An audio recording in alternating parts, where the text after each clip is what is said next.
परिंदों को मंजिल मिलेगी हमेशा, परिंदों को मंजिल मिलेगी हमेशा, ये फैले हुए उनके पंख बोलते हैं। वही लोग रहते हैं खामोश अक्सर ज़माने में, जिनके हुनर बोलते हैं। हेलो एवरीवन, मैं हूं नीतीश और बहुत बहुत स्वागत करता हूं हमारे इस यूट्यूब चैनल पे जिसका नाम है नीतीश सर। मैं आपका स्वागत इसलिए करता हूं क्योंकि इससे मेरी संवेदनशीलता का बोध होता है, और मैं आपका स्वागत इसलिए भी करता हूं क्योंकि इससे मेरी विनम्रता का बोध होता है, और आपका स्वागत इसलिए भी करता हूं क्योंकि इसके अलावा मैं आपका कुछ कर भी नहीं सकता हूं। तो मैं आपको ये सूचित कराना चाहता हूं कि मेरा ये YouTube का पहला वीडियो है, तो फटाफट इसको लाइक कीजिए, शेयर कीजिए, सब्सक्राइब कीजिए, फलना ढकना जो भी है सब कर दीजिए। नहीं कीजिएगा? करना ही पड़ेगा। चलिए, तो मैं आज सबसे पहले ये बताना चाहता हूं कि इस YouTube चैनल पे वर्ग 10वीं और वर्ग 12वीं का अंग्रेजी और हिंदी का ग्रामर और किताब दोनों का तैयारी बहुत अच्छी तरीक़ा से, बहुत ही शॉर्ट तरीक़ा से, बहुत ही मज़ेदार तरीक़ा से कराया जाएगा। तो फटाफट इसको सब्सक्राइब कर दीजिए। और सबसे पहले आज हम लोग चलते हैं आर्टिकल से, कि आर्टिकल क्या है। कोई भी सेंटेंस हम लोग बनाते हैं तो 80% सवालों में आर्टिकल आ ही जाता है। तो सभी का जो है एक ही प्रश्न होता है कि ये आर्टिकल में ए और एन दी का इसका प्रयोग हम लोग कैसे करेंगे, इसको क्या रटने की तरीका है? नहीं, इसको रटने की कोई ज़रूरत नहीं है। हम लोग केवल फनी ट्रिक से सीखेंगे कि इसका प्रयोग हम लोग कहाँ कहाँ करेंगे। आर्टिकल,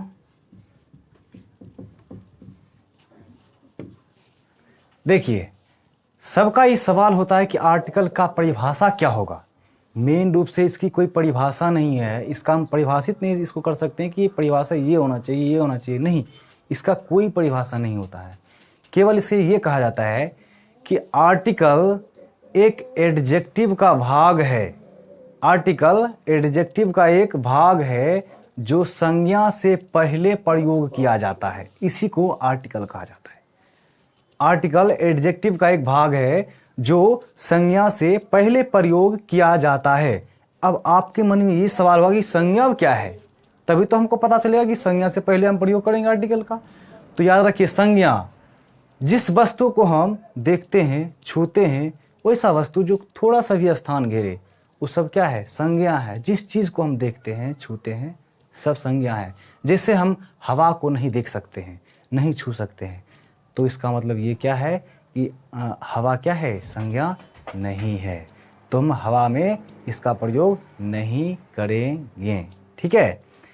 चलिए, आर्टिकल जो है दो प्रकार का होता है। ठीक है, आर्टिकल दो प्रकार का होता है। पहला जो होता है वो होता है indefinite, indefinite article, indefinite article जिसके अंतर्गत आता है ए और एन। और दूसरा जो होता है वो होता है डिफिनिट, डिफिनिट आर्टिकल। इसके अंतर्गत केवल एक ही आता है, ये THE, लेकिन इसका उच्चारण दो होता है। कभी पढ़ते हैं द, कभी पढ़ते हैं दी, कभी पढ़ते हैं द, कभी पढ़ते हैं दी। तो मैं आपको नोट में ये बताना चाहता हूं कि द कहाँ पढ़ेंगे और दी कहाँ पढ़ेंगे, कोई कन्फ्यूज़न नहीं। नोट में आप लोग लिख लीजिए कि द और दी कहाँ कहाँ पढ़ेंगे। तो लिखिए, अगर किसी संज्ञा का पहला अक्षर, अगर किसी संज्ञा का पहला अक्षर जहां आर्टिकल का प्रयोग किया जाता है, कोमा, उसका पहला अक्षर वोवेल हो तो इसका उच्चारण हम लोग दी इस तरह से लिख दीजिएगा, इस तरह से दी करते हैं, दी करते हैं। और पहला अक्षर अगर कॉन्सोनेंट हो तो द करते हैं। ठीक है, इस तरह से द, ये ऐसा इसका उच्चारण करते हैं। ठीक है, चलिए आगे हम लोग सीखते हैं। सबसे पहले इसका प्रयोग करना सीखते हैं, उसके बाद फिर इसका प्रयोग करना सीखेंगे कि कहाँ कहाँ ये दोनों का जो है प्रयोग किया जाता है। तो सबसे पहले हम लोग पहला का प्रयोग करना सीखते हैं।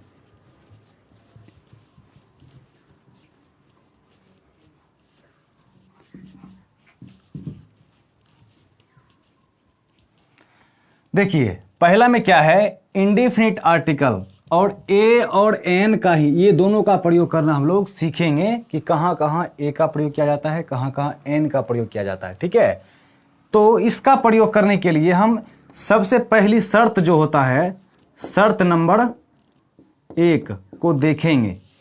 उसमें होना चाहिए सिंगुलर और काउंटेबल और नाउन। देखिए किसी भी वाक्य में ये तीनों होना अवश्य है, ये तीनों रहेगा तभी हम ए और एन का प्रयोग करेंगे, अन्यथा नहीं करेंगे। देखिए अब सिंगुलर मतलब क्या होता है, सिंगुलर मतलब सिंगल यानी कि अकेला। ठीक है, सिंगुलर मतलब अकेला होना चाहिए एक वचन में, और काउंटेबल मतलब जिसकी गिनती हो सके। ठीक है, और नाउन मतलब संज्ञा होता है, और संज्ञा के बारे में हमने आपको पहले ही बता दिए हैं। ठीक है, तो ये जो है ए और एन का प्रयोग करने के लिए ये तीनों का होना जरूरी है किसी भी वाक्य में। ठीक है, जैसे उदाहरण में हम लोग लेते हैं, कहेंगे Ram is dash foolish, FOOLISH, foolish. अब बताइए यहाँ पर क्या भराएगा, यहाँ पे क्या भराएगा, ए भराएगा कि एन भराएगा। देखिए पहली बात सिंगुलर, राम क्या है, अकेला है। ठीक बात है, अच्छी बात है। और दूसरी बात क्या है, काउंटेबल, काउंटेबल मतलब गिनती। अब ये बताइए फुलिश जो है, फुलिश का हिंदी क्या होता है, मूर्ख। तो क्या मूर्ख को हम गिन सकते हैं, नहीं गिन सकते हैं, कभी भी नहीं गिन सकते हैं। मूर्ख व्यक्ति को गिनते हैं, मूर्ख को नहीं गिनते हैं, किसी की मूर्खता को गिना नहीं जाता है।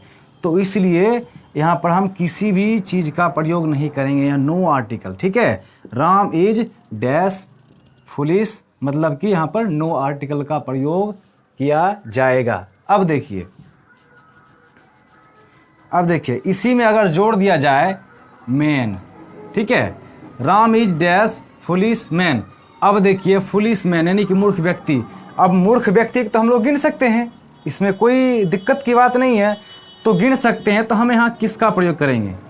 अब सबसे बड़ी सवाल आता है, यहाँ पर हमको पता चल गया कि राम क्या है, अकेला है, काउंटेबल यानी कि इसको हम गिन सकते हैं, और कोई आदमी है तो संज्ञा जरूरी होगा, जिसे को हम देख सकते हैं संज्ञा है। तो ये फुलिश मैन जो है, ये संज्ञा भी, ये तीनों चीज़ लागू हो गया। अब दिक्कत की बात ये है कि ये दोनों जो है भईवा जुड़वा, ये दोनों लड़ रहा है कि हम यहाँ आए तो हम यहाँ आए, दोनों में यहाँ किसका प्रयोग होगा, तो यही हम लोग को देखना है। तो मेरे ख्याल से जब मैं अपने क्लास में पढ़ रहा था, मैं अपने समय में, तो मेरी टीचर ने मुझसे पूछा था कि बताओ ए और एन का प्रयोग हम किस स्थिति में और कहाँ कहाँ करेंगे। तो मैंने ऐसे कुछ मतलब गलती बता दिया था कि पहला अक्षर अगर वोवेल हो तो एन का प्रयोग करेंगे, और पहला अक्षर अगर कॉन्सोनेंट हो तो ए का प्रयोग करेंगे। ऐसा ही हमने मतलब किसी और के यहाँ पढ़े थे, तो ऐसा हमको बताया गया था। मतलब याद रखिए, कोई भी टीचर आपको अगर ऐसा बताता है कि ये तीनों बात लागू होते हुए अगर इसका पहला अक्षर वोवेल हो तो यहाँ एन का प्रयोग करेंगे, कॉन्सोनेंट हो तो यहाँ ए का प्रयोग करेंगे, तो याद रखिए वो गलत बताता है आपको। ठीक है, क्योंकि मुझे इतना बड़ा मतलब बेइज्जती फील हुआ था उस समय। मैं आपको बताता हूँ किस हिसाब से वो बताया था। जैसे ही मैंने इसको देखा फुलिश मैन, तो यहाँ पर हमने लगा दिया था, यहाँ पर मान लीजिए कॉन्सोनेंट है तो कोई बात नहीं, अगर यहाँ पर आता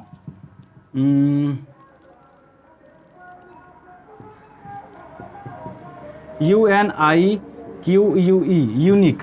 ठीक है, यहाँ यूनिक रहता, अगर इसके आगे हमको लगाने कहता कि यहाँ लगाइए कि क्या लगाना होगा आपको, तो यहाँ पर तो हम देख रहे हैं कि पहला अक्षर क्या है, यहाँ वोवेल है, ऐसा हम देख रहे हैं। ठीक है, यहाँ पर हम देख रहे हैं कि यहाँ पहला अक्षर वोवेल है, लेकिन यहाँ पर किसका प्रयोग होना चाहिए, मतलब गलत फैमिली हमको हो गया था कि यहाँ पे है एन का प्रयोग हम लोग करेंगे। ऐसी बात नहीं है। हमको वो बोला था उड़ी बाबा ये क्या करता है, यहाँ पर वोवेल है तुम एन लगा देगा, नहीं, इसका उच्चारण को देखा जाता है। तो याद रखिए, सबसे पहले हम इसका उच्चारण देखेंगे। ठीक है, यानी कि ये था हमारा शर्त नंबर 1 कि किसी भी वाक्य में ये तीनों रहेगा तो हम यहाँ ए और एन का प्रयोग करेंगे अन्यथा नहीं करेंगे। अब कन्फ्यूजन ये था कि ए का प्रयोग करेंगे या एन का प्रयोग करेंगे, तो उसका शर्त नंबर 2 है। शर्त नंबर 2 में ये है कि अगर किसी, उतार लीजिए सब लोग, अगर किसी संज्ञा का पहला अक्षर नहीं, पहला अक्षर का उच्चारण, अक्षर नहीं का अक्षर का उच्चारण वोवेल हो। अब ये बताइए कि वोवेल सबको पता है ना, वोवेल और कॉन्सोनेंट क्या होता है। याद रखिए, वोवेल होता है, वोवेल केवल 5 होता है, ए ई आई ओ यू। ये छोड़ के जितना भी आता है ना, 26 लेटर में से जितना भी छोड़ के आता है सब कॉन्सोनेंट ही होता है, केवल 5 ही वोवेल होता है। 2 होता है सेमी वोवेल, लेकिन वो सेमी वोवेल भी इसी के अंतर्गत आ जाता है, यानी कि कॉन्सोनेंट के ही अंतर्गत आ जाता है।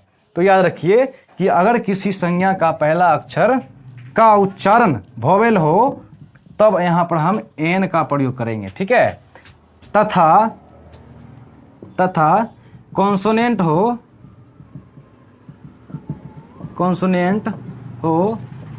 तो ए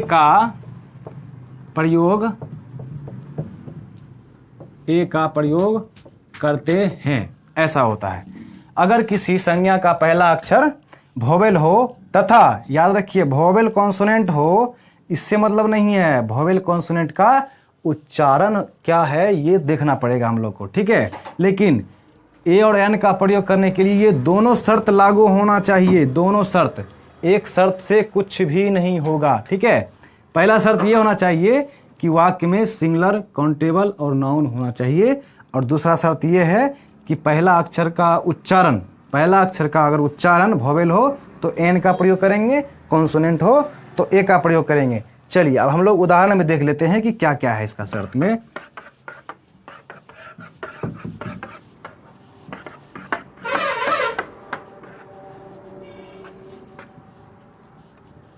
जिसको उतारना हो वीडियो को पॉज कीजिए और बढ़िया से उतार लीजिए, और घर में देखते रहिए, पढ़ते रहिए, मेहनत करते रहिए। नहीं तो बस केवल मोबाइल लेके हेलो कौन हम बोल रहे हैं, हेलो कौन हम बोल रहे हैं, ये नहीं करना है। चलिए इसका उदाहरण हम लोग देखते हैं कि कैसे इसका प्रयोग करेंगे, कहाँ पे क्या करेंगे। चलिए, हमने कह दिया Ram is dash honest, Ram is dash honest. चलिए यहाँ पे क्या भराएगा, यहाँ पर कुछ भी नहीं भराएगा। ठीक है, यहाँ पर देखिए ऑनेस्ट है। ठीक है, हमने क्या दिया था पहला तकनीक में, सिंगुलर, काउंटेबल और नाउन होना चाहिए। ठीक है, और दूसरा हमने क्या दिया था, दूसरा तकनीक हमने दिया था कि अगर VS यानी कि वोवेल साउंड हो तो हम एन का प्रयोग करेंगे, और CS हो यानी कि कॉन्सोनेंट साउंड हो तो ए का प्रयोग करेंगे। देखिए यहाँ पे राम क्या है, यहाँ पर देखिए सिंगुलर तो है, और काउंटेबल क्या है, ऑनेस्ट मतलब क्या होता है, ईमानदार को हम गिन नहीं सकते हैं, ईमानदार व्यक्ति को हम गिन सकते हैं। ठीक है, तो यहाँ पर अगर दे दिया मैन, राम क्या है, Ram is dash honest man, तब यहाँ पर हम किसका प्रयोग करेंगे, ए और एन का प्रयोग करेंगे। अब कंफ्यूजन है कि ए का प्रयोग करें या एन का प्रयोग करेंगे। देखिए उच्चारण देखिए इसका, ऑनेस्ट का उच्चारण हम कैसे करते हैं हिंदी में, ऑनेस्ट इस तरह से, ऑनेस्ट इस तरह से करते हैं, इस तरह से ऑनेस्ट का उच्चारण करते हैं। लेकिन अब देखिए यहाँ पर एच था पहला अक्षर, तो ये बात जो है, जो हमने पहले पढ़ा था वो चीज़ गलत है कि नहीं? बिल्कुल गलत है। यहाँ पर पहला अक्षर कुछ भी हो उससे हमको लेना देना नहीं है। यहाँ पर पहला अक्षर जो है इसका उच्चारण को देखा जाता है, उच्चारण के देखते हुए ए और एन का प्रयोग किया जाता है। देखिए इसका उच्चारण क्या है? ओनेस्ट, इस तरह से किया जाता है, ओनेस्ट। तो इसका पहला जो अक्षर है वो क्या आ गया? ए से ओ, ए से ओ होता है ना, तो ये क्या है? वोवेल है, हमें लिखाया था वोवेल है, तो ये वोवेल आ गया ना इसका उच्चारण। यहाँ एच है लेकिन इसको होनेस्ट नहीं पढ़ते हैं, ओनेस्ट पढ़ते हैं। तो इसका पहला अक्षर क्या आ गया? ए आ गया। तो यहाँ पर हम एन का प्रयोग करेंगे, उच्चारण देख लिए, ठीक है। अब इसी में जैसे हमने कह दिया, हमने दिया था यूनिक, UNIQUE। इस बार सेंटअप एग्जाम में दिया था ये सवाल। यहाँ पर हम किसका प्रयोग करेंगे? यूनिक देके, ठीक है। तो देखिए यूनिक, यहाँ पहला अक्षर वोवेल तो है लेकिन इसका उच्चारण वोवेल नहीं है, ठीक है। तो इस वर्ड से हमको मतलब नहीं है, बल्कि इस वर्ड के ध्वनि से हमको मतलब है। तो यूनिक कैसे लिखते हैं? इस तरह से, यूनिक, ये यूनिक। तो इसका पहला अक्षर क्या आ गया? वाई ना आ गया। तो वाई क्या है? कॉन्सोनेंट है। तो कॉन्सोनेंट यहाँ पर हम ए का प्रयोग करेंगे, ए यूनिक, ठीक है। कोई दिक्कत? चलिए इसी तरह घर में प्रैक्टिस करते रहिए बुक से, सेट से। चलिए एक और दो उदाहरण ले लेते हैं। जैसे यहाँ पर हमने कह दिया एप्पल, APPLE, एप्पल, सेब। चलिए इसका पहला अक्षर क्या है? वोवेल है, लेकिन इसका उच्चारण भी देखा जाना चाहिए। चलिए एप्पल कैसे होता है उच्चारण? इस तरह से, एप्पल। तो इसका उच्चारण क्या आ गया? ई से ने आ गया ये। तो ई क्या है? वोवेल है। तो यहाँ पर किसका प्रयोग होना चाहिए? एन का प्रयोग होना चाहिए, एन, एप्पल, ठीक है। चलिए अब इसी में हम लोग, इस चीज में हम लोग देखते हैं। याद रखिए हमने आपको शुरुआत में बताया था कि आर्टिकल कुछ भी नहीं है, यह केवल एडजेक्टिव का एक भाग है जो संज्ञा से पहले प्रयोग किया जाता है।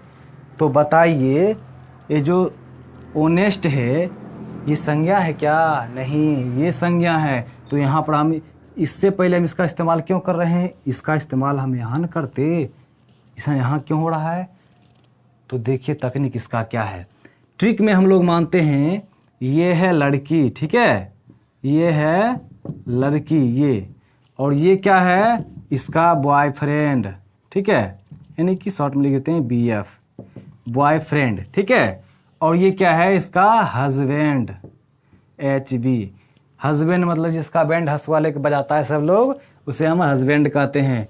तो ये क्या है? लड़की है, और ये क्या है? उसका बॉयफ्रेंड है, और ये क्या है? उसका हस्बैंड है।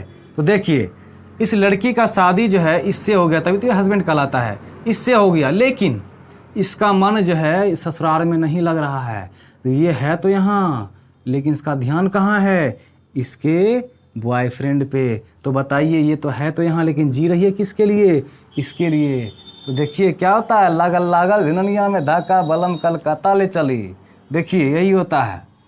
तो इसका मतलब ये क्या है? ये केवल हम लोग मतलब फनी के लिए सब सोचते हैं, लेकिन तकनीक क्या है कि ये जहाँ लगता है आर्टिकल का प्रयोग, इसका जो आगे वाला आता है ना, केवल वही देखते हैं। चलिए एक और चीज़ हम जो है आपको समझाते हैं। एक मेले में जो है एक बाबा और पोता, ये दोनों जो है दोनों हाथ जोड़ के चल रहा था, ठीक है, मेले में। तो इत्तेफाक देखिए यहाँ पे बहुत सारे लोगों का भीड़ लग गया और दोनों का हाथ छूट गया। इसका पोतवा जो है बिछड़ गया इससे, ठीक है। तो बिछड़ गया और इसके बीच में जो है एक बड़ा सा पेट लेके एक मोटू आ गया, ठीक है, बड़ा सा पेट लेके एक मोटू आ गया।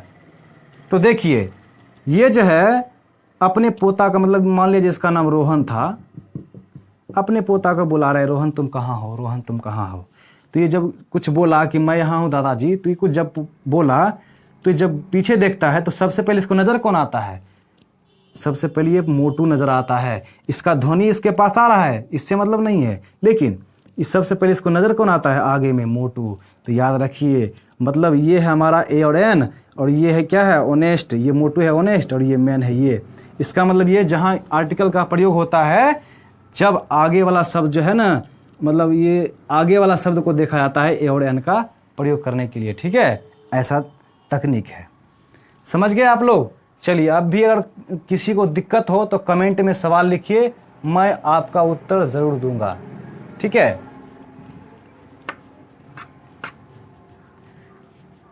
एक दो और उदाहरण ले लेते हैं हम लोग। कुछ शॉर्ट फॉर्म भी होता है, उसके नाम के आगे हम लोग क्या क्या लगाते हैं, चलिए देखते हैं। जैसे हमने कह दिया Ram is dash MP। MP मतलब होता है मेंबर ऑफ पार्लियामेंट, यानी कि सांसद का सदस्य। ठीक है, तो यहाँ पर MP होगा तो कोई लोग होगा, यानी कि कोई संज्ञा ही होगा। राम क्या है, अकेला है, और MP को हम गिन भी सकते हैं, तो यहाँ ए और एन का तो लगना ही है। चलिए, तो यहाँ किसका प्रयोग होगा, जल्दी से आप लोग कमेंट में फटाफट लिखिए। देखिए यहाँ पर जो है M है और यहाँ डॉट है, ये दोनों क्या है, अलग अलग है, तो अलग अलग इसका उच्चारण भी अलग अलग ही होगा। जैसे देखिए M है तो कैसे लिखते हैं, M इस तरह से, और डॉट P इस तरह से लिखते हैं। तो M जो है, अब क्या है इसका उच्चारण, इसका अंग्रेजी हम लोग फिर से करते हैं, ई से आ गया ना, ई से ए नहीं, तो यहाँ क्या आ गया, ये भोवेल। भोवेल यानी कि इसका उच्चारण क्या है, ये कॉन्सोनेंट है, लेकिन इसका उच्चारण क्या आ गया, भोवेल। तो यहाँ पर किसका प्रयोग करेंगे, एन का प्रयोग करेंगे। ठीक है, किसी तरह का कन्फ्यूजन नहीं होना चाहिए। देखिए एक और ले लेते हैं, जिसे हमने कह दिया वन आई मैन, मतलब एक आंख वाला व्यक्ति। ठीक है, तो यहाँ पर हम किसका प्रयोग करेंगे, देखिए यहाँ लग रहा है आपको ये भोवेल है, लेकिन इसका उच्चारण भोवेल नहीं है। देखिए यहाँ इसका उच्चारण क्या करते हैं, वन, इस तरह से वन। तो ये W से न वो आ गया, W से आ गया, तो W क्या है, कॉन्सोनेंट। तो कॉन्सोनेंट है, तो यहाँ पर किसका प्रयोग करेंगे हम लोग, ए का प्रयोग करेंगे। ठीक है, चलिए इस तरह से ए और एन का प्रयोग खत्म हो गया। अब आते हैं हम लोग डिफिनिट आर्टिकल के प्रयोग में, द का प्रयोग में। चलिए, यूज ऑफ द, इसको हम लोग द और दी दोनों पढ़ते हैं, आपको हमने पहले ही लिखा चुका है कि भोवेल रहेगा पहला अक्षर तो दी पढ़ेंगे, नहीं तो कॉन्सोनेंट पढ़ेंगे। ठीक है, तो यूज ऑफ दी। ठीक है, तो इसका हमने एक ट्रिक बनाया है, जिसमें कि 4-5 वैसी चीज़ें हैं जहाँ पर द और दी का प्रयोग होता है, 4-5 चीज़ें इसमें अटैच आ जाता है, जिसके लिए हमने एक ट्रिक बनाया है। आप लोग अच्छे से उतार लीजिए कि डॉक्टर साहेब रामायण और कलम लेकर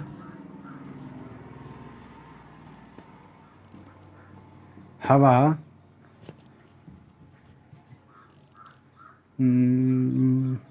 नहीं पानी, डॉक्टर साहेब रामायण और कलम लेकर पानी पीने कॉलेज चले गए और ऊपर चांद को देखा। चलिए इस ट्रिक को आप लोग उतार लीजिए फटाफट। ट्रिक, डॉक्टर साहेब रामायण और कलम लेकर पानी पीने कॉलेज चले गए और ऊपर चांद को देखा, ऐसा है ट्रिक। देखिए इस ट्रिक का मतलब क्या है, हम आपको हर एक पॉइंट लिखाएंगे, जो जो इम्पोर्टेंट पॉइंट है, बहुत सारा पॉइंट है, लेकिन अगर पूरा पॉइंट दे देंगे तो बहुत सारा वीडियो जो है, ये वीडियो बहुत लंबा हो जाएगा, इसलिए शॉर्ट बनाने के लिए जितना मेन टाइप है उसको हम लोग लिखा देते हैं। तो पहला जो टाइप है वो है किसी व्यक्ति के पद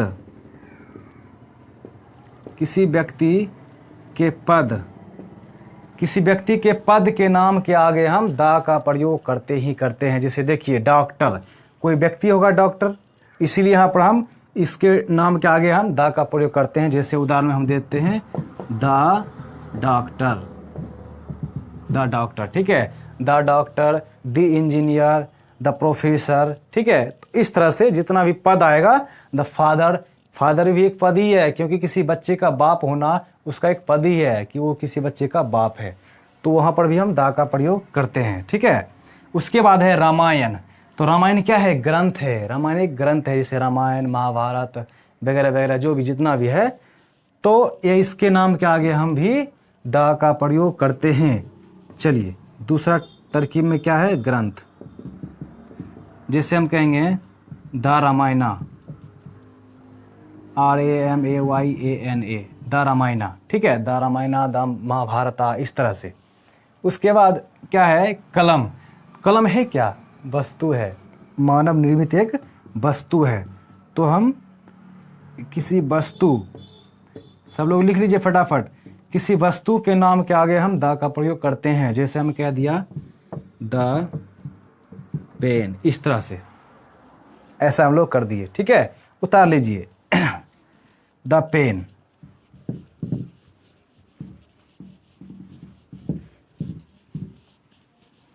चलिए, उसके बाद क्या है, पानी। पानी क्या है, प्राकृतिक चीज है। प्राकृतिक यानी इससे ये मतलब होता है कि प्राकृतिक की जितनी भी सारी चीजें हैं, जैसे नदी, पहाड़, चोटी, समुद्र वगैरह, ये सब जितना भी आता है प्राकृतिक चीजें, उसमें जो है लगता ही लगता है। तो इसका हम क्या करेंगे, द वाटर, ठीक है, द वाटर और द ट्री, इस तरह से ऐसा हम लोग करते हैं। मतलब प्राकृतिक जब रहता है ना, तो द का प्रयोग हम लोग करते हैं, ठीक है। उसके बाद क्या है, कॉलेज। कॉलेज क्या है, तो कॉलेज एक स्थान पे है। कॉलेज एक स्थान पे है। वैसी चीज़ें जो स्थान पे रहता है ना, वहाँ पर हम द का प्रयोग करते हैं। जैसे the college, the school, the temple, the फलना, द ढुकना, ठीक है। तो कोई स्थान पे रहेगा, जैसे कि the college, the college, the temple, इस तरह से इसका प्रयोग हम लोग करते हैं, ठीक है। उसके बाद क्या है, चांद। उसके बाद क्या है, चांद है। तो देखिए, वैसे चीजें जो दुनिया में केवल एक हो, वहां पर हम द का प्रयोग करते हैं। जो दुनिया में केवल एक हो, वहां पर हम द का प्रयोग करते हैं। जैसे उदाहरण ले लेते हैं, द मून, द मून और द सन, हाँ, the sun, the moon, the Taj Mahal, the Qutub Minar, the Red Fort, the White House, the Eiffel Tower, बहुत सारी चीज़ें हैं जो दुनिया में केवल अकेला हो। तो इतने सारे नाम के आगे हम द का प्रयोग करते हैं। द का प्रयोग में केवल यही ट्रिक था, और ए और एन का प्रयोग में केवल एक ही ट्रिक था, सिंगुलर काउंटेबल नाउन होना चाहिए, ठीक है। तो इस तरह से आर्टिकल का प्रयोग हम लोग सीखेंगे, और भी कुछ छुट्टा होगा आगे हम लोग वीडियो बनाएंगे। तो बहुत बहुत स्वागत करता हूँ, धन्यवाद। लाइक कीजिए, शेयर कीजिए और सब्सक्राइब कीजिए। Thank you.